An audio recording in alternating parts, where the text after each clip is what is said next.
But let's get started with things that are happening here before we get to.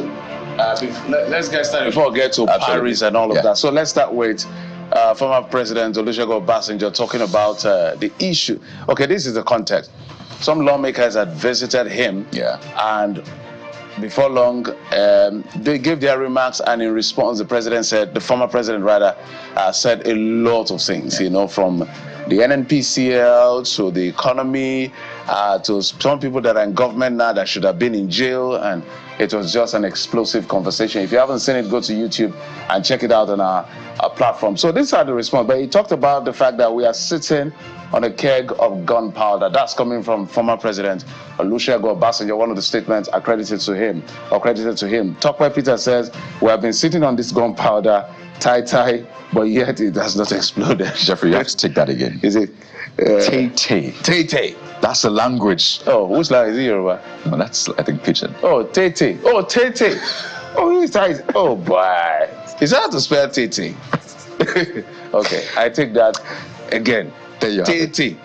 There you go. So I think it's something we must really reiterate. It's something we've said a lot. I mean, look at what played out during the End Bad Governance protest. See the army of young Nigerians. You just wonder, where are they from? How did they Where are they coming from? Exactly. And where will they go after this? That's even the question that bugs me the most. But right after that, where have they gone to? Because that doesn't mean they are no longer angry. Exactly. So, big issue, really. But the next user has this to say about the former president's comment, and that's Kazim Ayodele saying, even though former President Obasanjo is not our best, but in terms of good governance, rather, if we have been having someone like him, we might have gone far. Okay. Best bet, rather, in terms of good governance. So that's what this user thinks about that. All right, Ifile Omone for you says, I know Baba regrets his actions and inactions of the past now. You got so lucky that information was not so much on our fingers then as now. However, it's good to know that it's never too late to right maybe the wrong, I guess. Wishing you the very best if this is for real. I think a lot of people are referring to the third term agenda, which was a major blight on the administration of former President Olusegun Obasanjo. That has been a major issue. In fact, it's political always, opponents still use it against him. Say, well, I'm not seeking a third term anyway, like you. So that's what a lot of people are referring to. Okoyemi is next, saying if our lawmakers are really doing the right thing, then Nigeria will become better. Yes, absolutely. Place the responsibility at the table of lawmakers, but also shared across board. So other people do not hide behind lawmakers, because a lot of people tend to do that all across board. Well, even fired at lawmakers, he said they are the ones fixing their salaries. There you go. And their entitlements and all of that. But the Senate released a statement. Yes. Yeah. Senate has the spokesperson Yemi Adaramodu has released a statement that is not true and all of that. So back and forth. But let's talk about that incident that occurred on the Kano Maiduguri highway. Flood literally, I wish you can have the video so you can see what we're talking about, literally cut off the expressway, and people were on both ends of the expressway, just like Lagos Ibadan expressway being divided around Kara. For those of us who, yes, this is the video, check it out. So imagine you're coming from there or you're going to there. I hope you understand my drift. You're cut off. So what options are left for these people? So this is the aerial shot. One car already in this, is it flood water, we'll call it now, not quite clean. It's just a total mess. This is not VFX, by the way. This is not effect. This is not, CGI. This is real. This happened for real. And first of all, the people standing on the edges. I'm even worried. I'm a bit concerned for them. Those people standing here. What are you don't know what doing might here? happen in this area. It's very because if you look at the current of the water, it's really high. It's still strong. I look at people literally on that edge. Just right on the edge. What are you doing? I think disaster response, particularly for people, is a big issue. Yes, you want to do videos, but you have to stay safe, particularly because there's now a lot of load right there on the road. You just because as they're standing, I can even see this policeman and all of that standing at that edge. Don't go from being a content creator to become a content yourself. Or yourself, as the case may be. It's not right. But let's take a look at what you are saying. Amorab says, is that time of the year again? Flood season is in northern Nigeria. We express our concerns pray and demand action only to be met with superficial responses. But as the dry season sets in, the issue is forgotten, leaving us to face the same struggles again next year. The consequences, and that's what this next user talks about. D_Temio says, where is the drainage? Where is the contractor? The public officers who awarded and monitored the project. They should be invited for an investigation and afterwards, possible prosecution. Oh boy, so where's the next one? Prince Anekwe says, highway roads that were constructed without proper erosion canals and drainages alongside it. Only in Nigeria, iron rods are not used with cement to construct major highways. I'm sure the Minister of Works, Senator Dave Umahi, will be able to respond to all of this. Well, Mike Terongwa is next, saying failure to address climate change effectively will result in escalating economic costs, affecting nearly every sector. So this is also another angle. There's the project, the issues with the infrastructure itself, but there is also what you cannot exactly control, where you can contribute to mitigate the effect of climate change, or at least the speed. So that's also another angle we need to talk about. Exactly.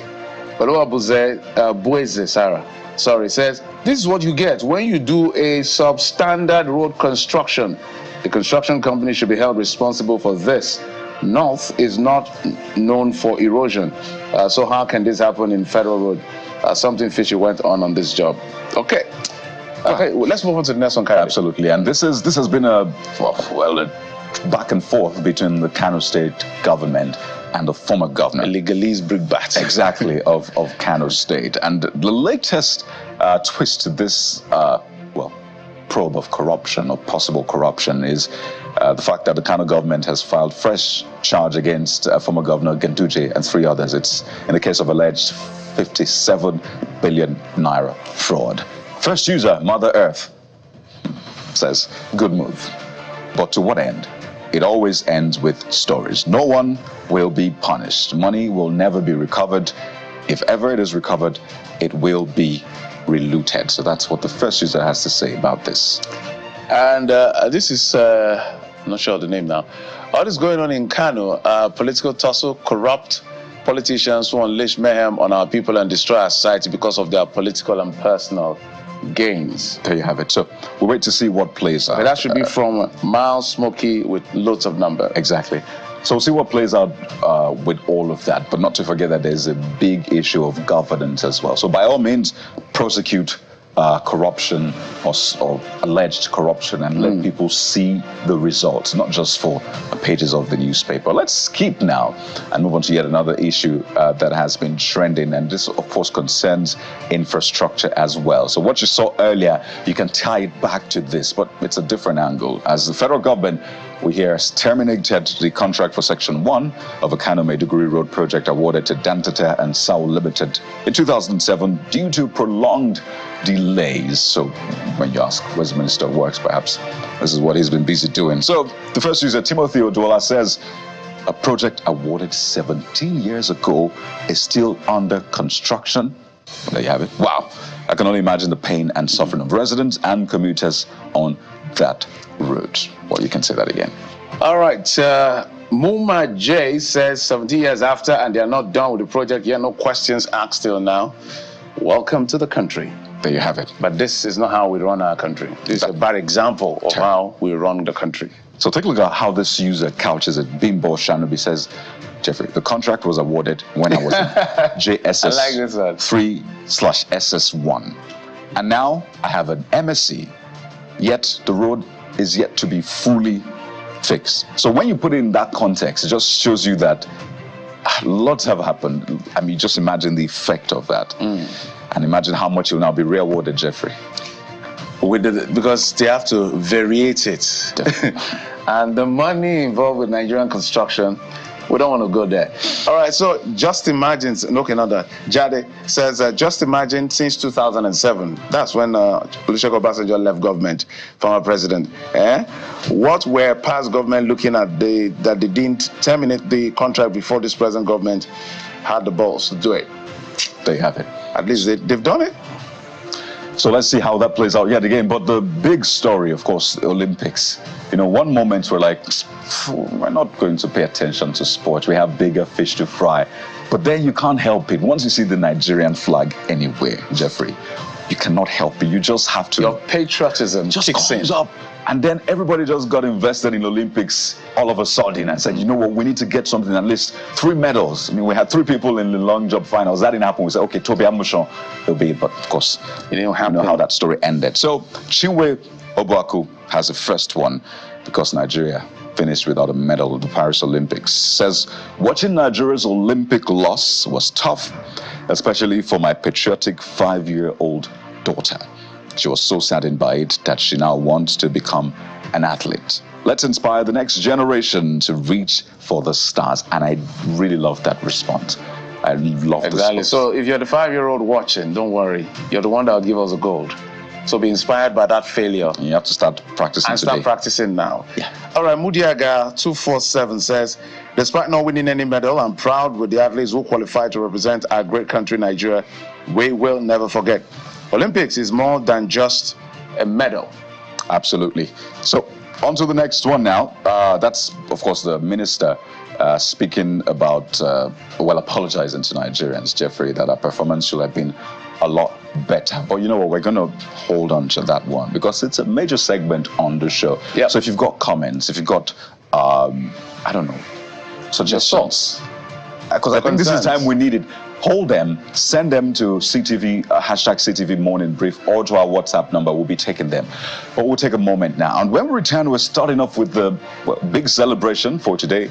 International Youth Day. August the 12th. Whether you're young by age or at heart, this segment is for you, particularly how young people are to transform our nation, Nigeria. That's the moment. Stay with us.